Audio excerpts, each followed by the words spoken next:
Hi, it's Akemi with Akemi Kai Inner Beauty, and I love to talk about law of assumption and inner work. And one of the notes that I have written down in my book that I want to chat about is this Delulu? Is law of assumption Delulu? Is Neville Goddard just Delulu?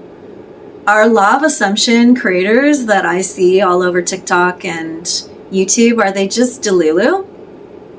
Is this whole way of being in the world and this technique, is it just Delulu? Let's talk about it. So first of all, what's law of assumption? Law of assumption is basically the premise that you are generating your reality 24/7 with your inner conversations. So your inner self-talk could be verbal, mental self-talk running in your head in the background. It also can be like deeper subconscious beliefs back from childhood and stuff running in your subconscious that's nonverbal, right? That you're basically generating your reality and your experience from that inner self-talk, self-concept, right? My beliefs about myself and the world are what I experience, essentially, and that I can take control of that mechanism and begin to work it consciously, right? All right, well, let's talk about whether that's Delulu or not. We've been taught ever since we were young that reality is this thing that we're born into that's kind of set and rolling along on its own accord. And, we're all separate from each other, and things out there just kind of happening. And I'm just kind of like the victim of all of it. Depending on my race and my family's economic status and the way that I'm treated in my household, I could have a good or a bad experience based on like social, environmental factors, right? This is kind of like the way that we're taught to see the world and to understand our experience of it. However, every once in a while we'll see these science articles pop up, right? Saying that such and such researcher examining like matter, has found that there's nothing there. Like, you go down to smaller and smaller and smaller and smaller and smaller and smaller and smaller spaces with the utmost, magnifying technology available to us, and you'll find there's nothing there but space, or there's more space than there is matter, or that matter isn't solid as it appears, it's just vibrating at different rates, and so the slower it vibrates, the more solid it appears. Things like this, right? That's kind of hard to wrap your head around, or that our brains are generating everything that we're seeing, that there's not actually anything there, right? It's just impulses coming into our eyes that our brain creates visuals for. It's information coming into our senses that translate into our experience. So our experience is all happening inside our own head, for example. I saw an article that said that. What's my point? My point is, even in the realm of science, which we consider like material science to be like the ultimate truth on the nature of reality, right? And even within the realm of material science, researchers finding things that's like blowing our minds that we can't wrap our heads around, right? That we live in a holographic reality. That our brains are creating what we see. And one of the things I like to think about is the reticular activating system, this aspect of our brain that scans our environment and hones in. It looks for evidence to prove the assumptions we've already seized on as truth. So, when we were kids, used to play this game on family road trips where, me and my cousins or whatever, you do this thing where you're like, okay, the game is we're on the highway for hours and we're all bored. look for red beetles, and like every time you see a red beetle, you punch your cousin in the arm and say punch bug or whatever. And like what would happen is if you decided you were going to focus on a certain car, suddenly you saw tons of those cars that you weren't really noticing before, and you're like, wow, I can't believe there's so many of those on the road. But then you also excluded visually anything that wasn't that, right? And that's kind of how our brains work, is that we scan for evidence of the thing we've decided to focus on, and we screen out everything else. And so really that's what we're playing with. We're playing with that on purpose when we practice law of assumption. We say, all right, then I'm going to manifest, a red car in my life by deciding I'm going to look for that until it shows up, and I'm going to screen out everything else and not pay attention to it. We're playing with a mechanism that exists in our reality. So in that sense, no, it's not Delulu, because we've actually just identified a mechanism that exists in our reality, and we're using a function that our brain does anyway, but we're choosing to use them on purpose for our own desire. Does that make sense? I didn't invent the reticular activating system. I didn't decide that my brain would work that way, right? I'm not deluding myself into scanning for things in my environment to prove my assumptions are true. My brain it already does that, right? It already does that. It does that on its own. So what I'm doing is I'm just deciding, okay, well, my brain's already doing this anyway.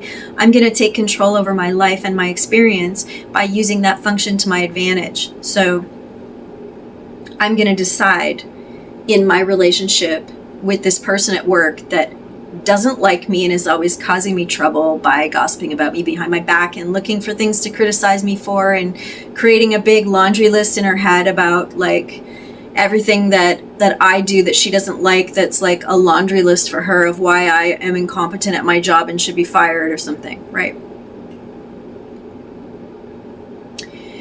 I'm going to decide people at work like me. People at work notice my efforts. People at work value my efforts. People at work appreciate my contribution. I show up at work and I contribute from my value, and it's noticed, and I'm respected for what I do, and people treat me accordingly.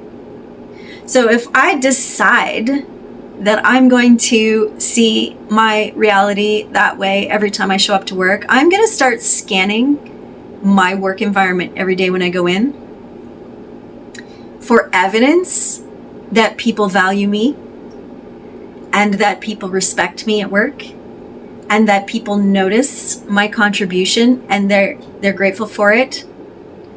And so I'm going to start noticing that Alice always stops by my desk and asks me for help when she has a problem, because she thinks that I am competent and can help her. I'm going to notice that my boss asked me to be on a task team to come up with some materials for new hires. And I'm going to say that's evidence that I'm respected at my job. I'm going to notice that friend on the other floor who always asks me if I want them to pick me up a coffee when they go on break down to the convenience store. They always think of me, right? I'm going to start gathering evidence for the premise that I've chosen to hold. And it's going to increase my confidence and belief in the premise that I chose to hold, that positive experience of my work environment. And it's going to diminish who's that person that was doing what? Huh?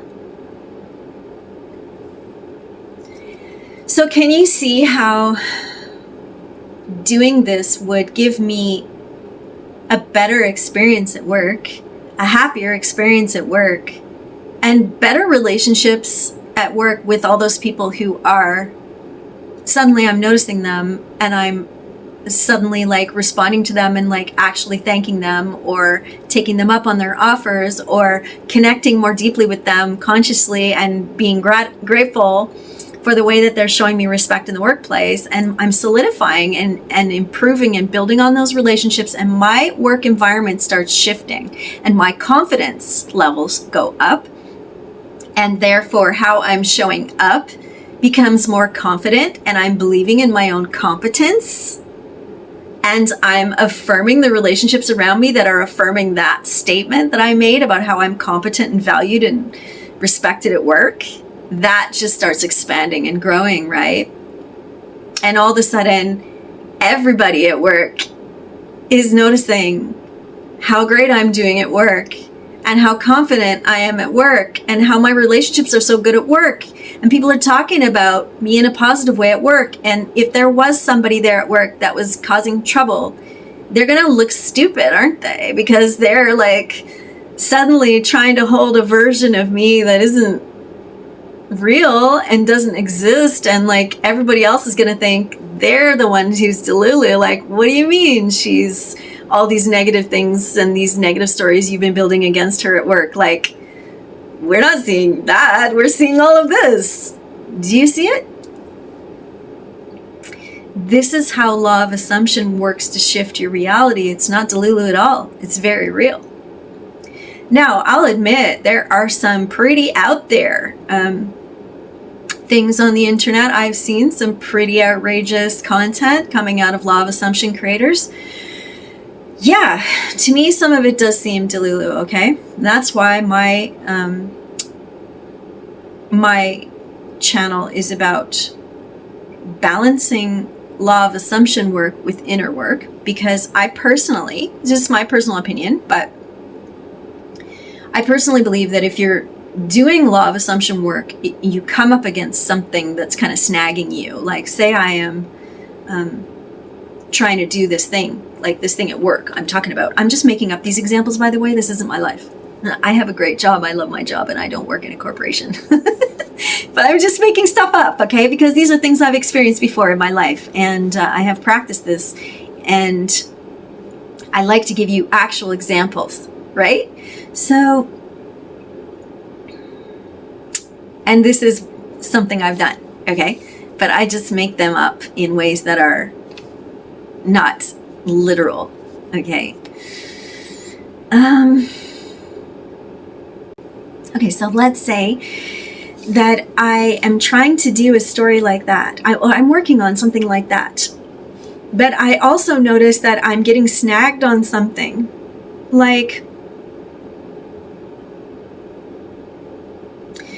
law of assumption says that if there's some person showing up in my reality who's kind of like, you know,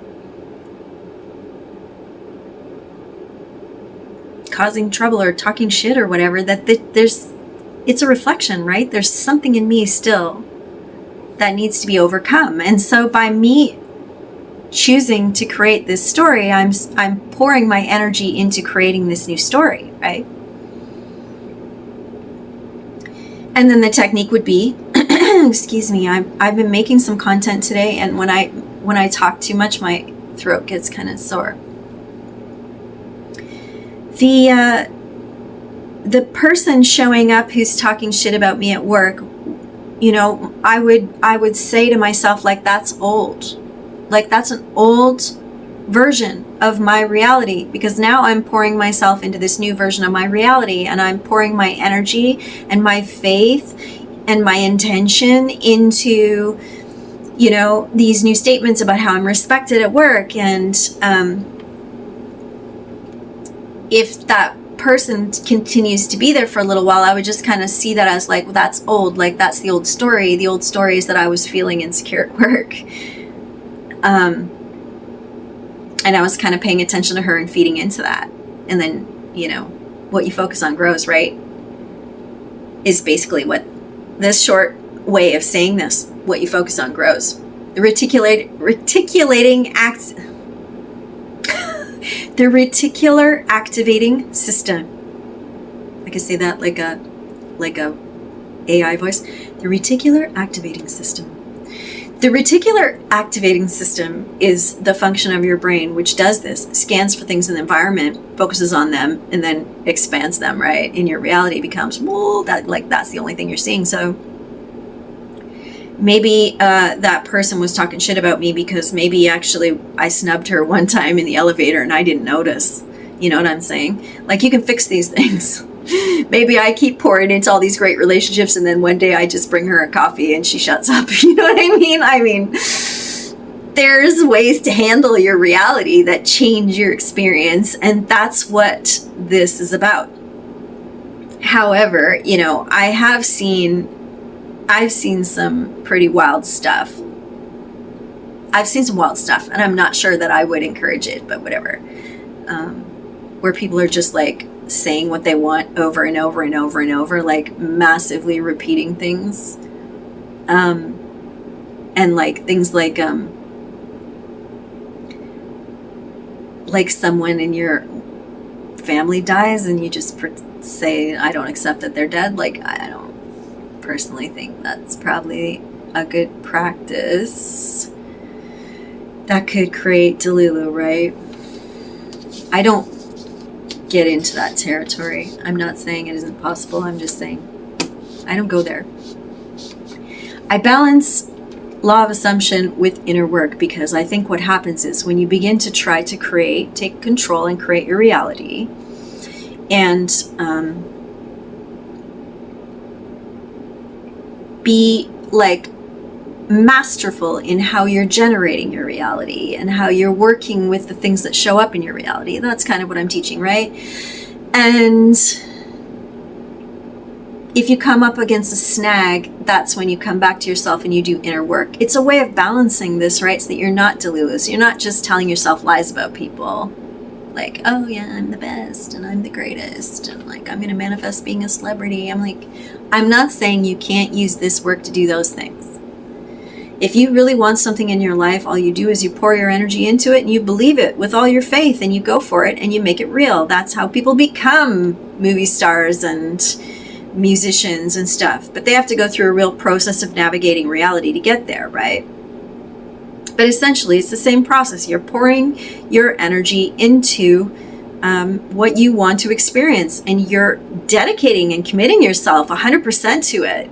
And when doubt and fear comes up, you don't give that energy and you keep pouring into the thing you want to experience. Now, there's always going to be people who think you're delulu and crazy, even going for your dreams, aren't there?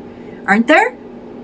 Aren't there people from the small town that you were born in who thought you couldn't amount to anything and you've already proved them wrong? There is in my life. Like, oh my God, when I think back to high school, if I ran into those people now, they wouldn't know what to think, right? We create a new version of ourselves every day. And you have control over that. You're not just doomed to follow the train rails, the track that was laid for you by your culture or your family's culture or the culture of the town where you grew up, right? You have the ability to consciously choose and make choices and pour your energy in different directions, and you're a creation. You're an ongoing creation. And what the law of assumption is really taking charge and ownership over that and being like, I'm gonna play here. This is a wonderful hologram. This life is a certain amount of time, certain number of heartbeats, right? Nobody knows. And I am a multidimensional being. I can open up to other levels of reality and experience those if I want to. I don't have to.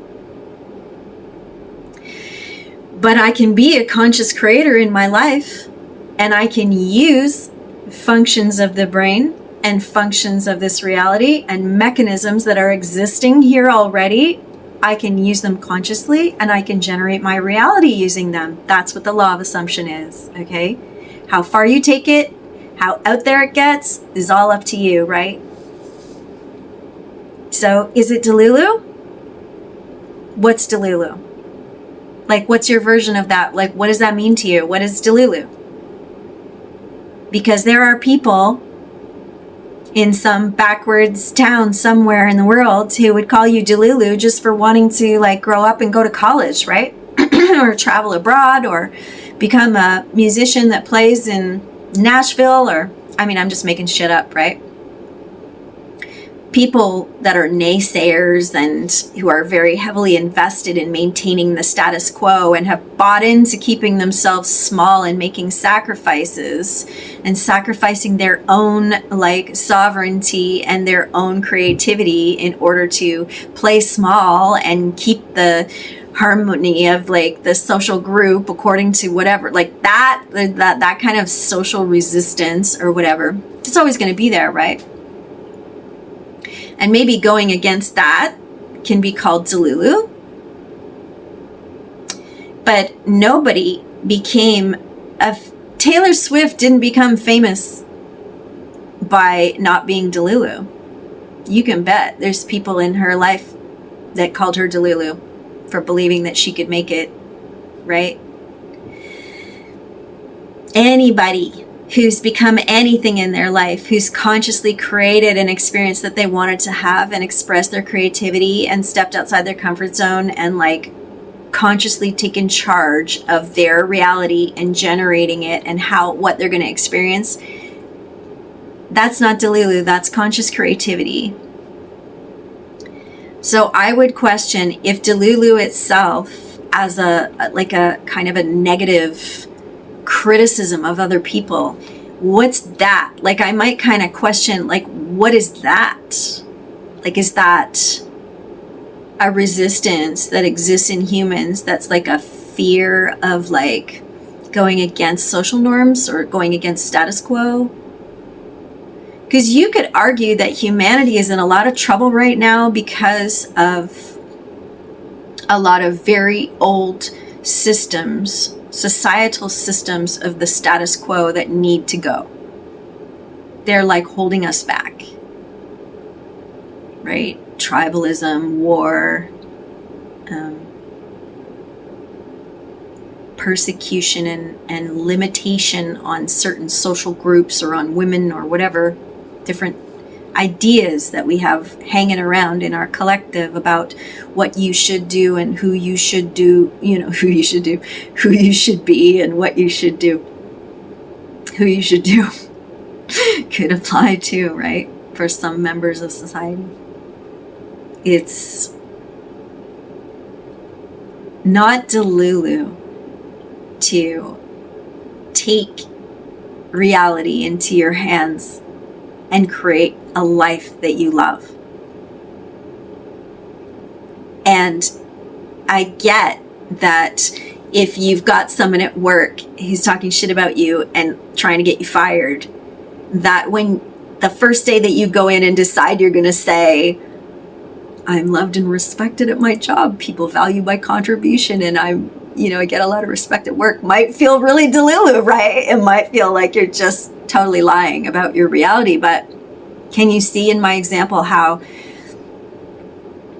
by saying that statement and then looking for evidence that it's true and then pouring your energy into that, you're really generating that and creating that you can actually shift that situation?